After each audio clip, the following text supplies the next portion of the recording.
তো আজ আমার জিমের সেকেন্ড ডে।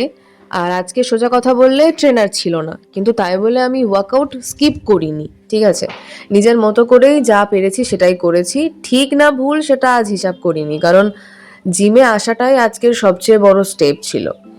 জিমে যখন জুম্বা ক্লাস চলছিল তখন অনেকে নাচছিল, মিউজিক, এনার্জি, মানে সব মিলিয়ে আলাদা একটা ভাইব। কিন্তু আমি জয়েন করিনি, কারণ আমার গোলটাই আলাদা। আমি ওয়েট লস করতে তো আসিনি, আমি এমনিতেই রোগা। আমি এসেছি নিজের শরীরকে স্ট্রং করতে, আর নিজের ডিসিপ্লিনটা গড়ে তুলতে, আর একটু মনকে নিয়ন্ত্রণ করতে। সবাই যা করছে আমাকেও সেটাই করতে হবে, এই প্রেশারটা আমি আর নিই না।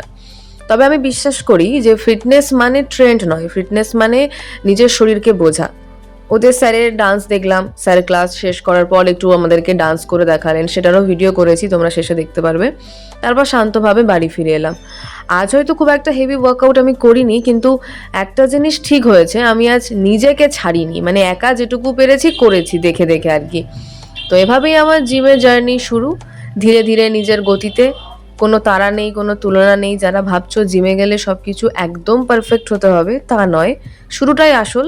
দেখা হবে পরের দিন আরও একটু স্ট্রং হয়।